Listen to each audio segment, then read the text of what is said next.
Hi, today I'm reviewing the Clinique Pep-Start Daily UV Protector. And really quick, I just want to say I purchase all these products with my own money.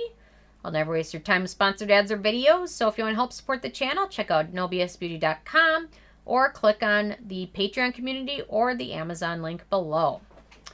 Okay, so I think I was asked about this a lot as well. Clinique has several sunscreens.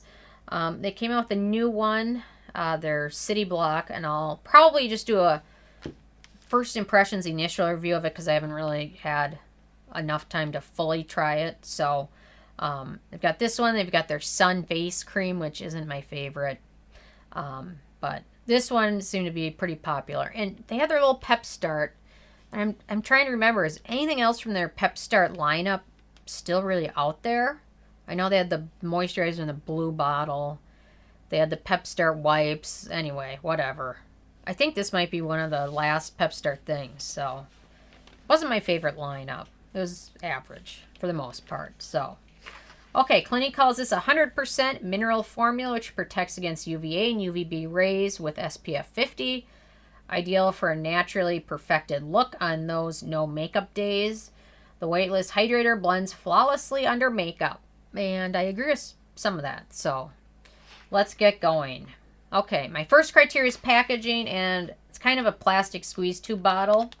Sounds like a spray paint can when you shake it up, but no real issues. I do like the tip of it is a needle nose, which is good because it's a very liquidy type formula. So that's essential with that without ending up with sunscreen everywhere.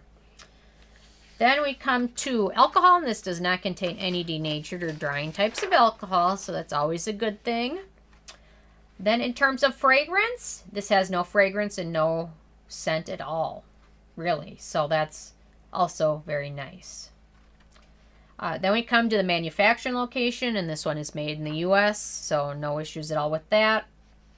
The SPF for this is SPF 50, which exceeds what I recommend using every day, so certainly adequate. You don't really see many sunscreens. There seem to be all right around 50 these days, and I think a lot of countries are really trying to regulate, although Neutrogena has some sunscreen that I have for working outside that's SPF 100, so I know a lot of other countries are trying to crack down on that because people think, I've got SPF 800 on, I can sit and burn for 9 days without moving, and it's just not a good combination. So they don't really want to encourage people to be out more, especially with skin cancer rates. They're always super high, and it's one of the few cancers that we really can work to prevent. So okay, so the UVA protection factor, since this is made in the US, yay, it's got broad spectrum coverage, which isn't really the most descriptive thing in the world. But based on the filters used in this one, I'm satisfied this provides at least decent UVA protection. Probably not as good as some other options out there, but I'm convinced it provides decent protection. So unless you have big issues, this one will be okay. Okay, then the filters used with this one, we've got titanium dioxide at 6.3%, which is a UVA and UVB ray blocker, which does a nice job with broad spectrum coverage and is very stable. Then we've got 4% zinc oxide, which offers even more broad spectrum protection against UVB, UVA rays. Does a very nice job and is also mostly non-irritating for most people. Then we get to the white cast, and this one has a tint to it, which is nice for some people. Let's see, there we go. I would say this has a bit of a lighter tint than other sunscreens I've tried, which is nice. It does seem almost universal once you smooth it in, except for maybe those with the most fairest skin or the deepest skin tones. I think this one gives off a bit more of a glow than pigmentation. So that's kind of a nice thing. So it'll probably be more universal than a lot of universal tints really are. So it does kind of just give off more of a glow than a real pigmentation. So that's a good thing for most people. Then we've got texture. It's goopy. It's liquidy. It's kind of messy, which is okay because it smooths into skin very nicely.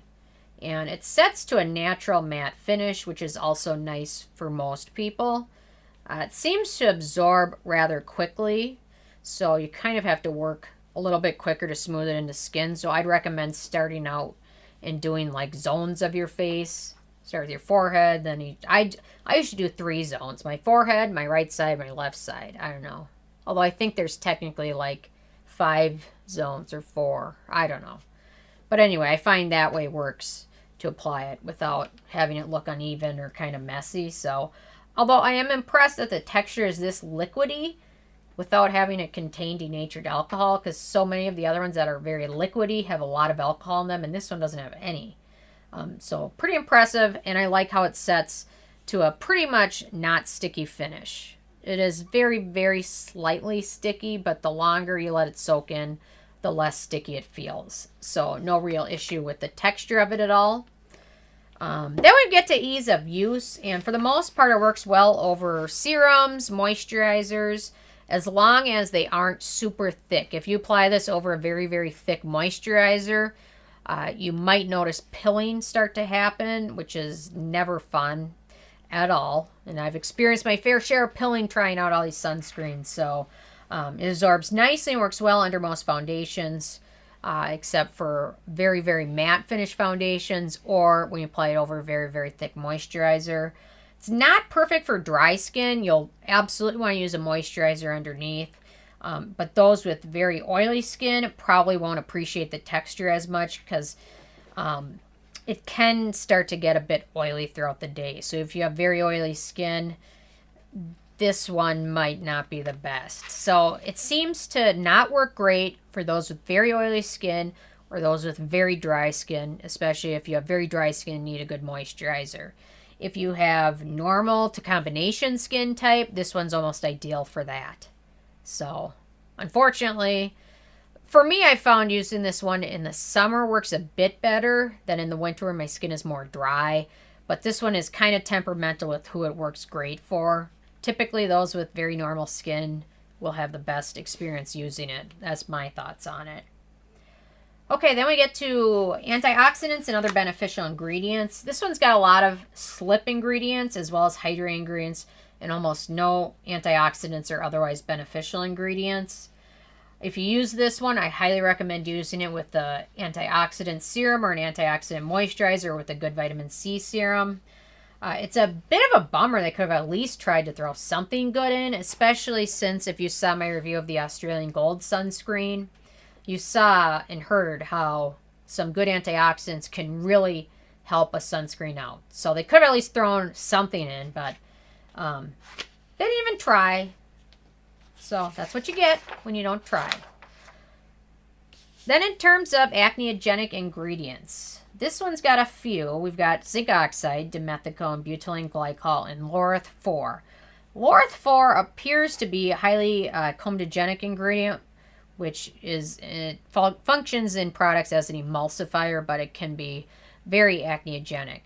The other ones listed aren't such a big concern, but that laureth 4 could be a deal breaker if you have very acne-prone skin. So keep that one in mind. Then we get to animal testing, and bottom line, Clinique's not cruelty-free. They're owned by Estee Lauder, and Clinique is sold in mainland China, so not cruelty-free. Then we get to performance, and works okay, will protect you from sun damage, although on very long days, it has a tendency to begin to get a bit greasy. Not so much in the winter time, but in the winter time when I did go to the gym and started getting a bit of a sweat, it got even more greasy.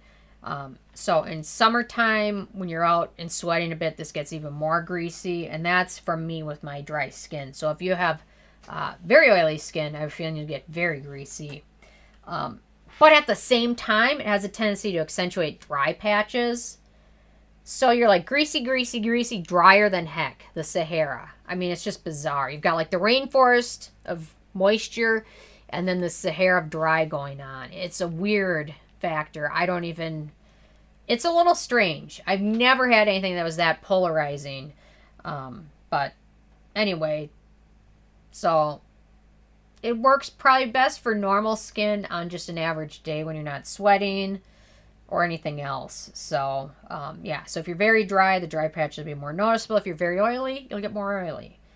So, very temperamental. Okay, then we get to the price. And on face value, it seems cheap, $19.50. And it is one of the cheaper Clinique sunscreens. So, first you saw $19.50, not bad. But this is 1 ounce, which makes it one of the smaller sunscreen bottles I've reviewed. I don't think I've reviewed anything that was smaller thus far than 1.6 ounces. 30 milliliters, so then it retails for $19.50, making this cost 65 cents per milliliter, making it one of the more expensive per milliliter sunscreens that I've reviewed. So once you look at it that way, it might not be quite as desirable or affordable. Anyway, so out of 15 being a perfect score, this one got 11. Which is okay. It's just not the most versatile sunscreen. It's really made for one skin type, normal skin. That's it.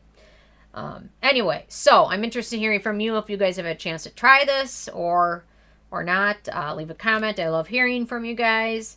And stay tuned for more tomorrow. Thank you so much.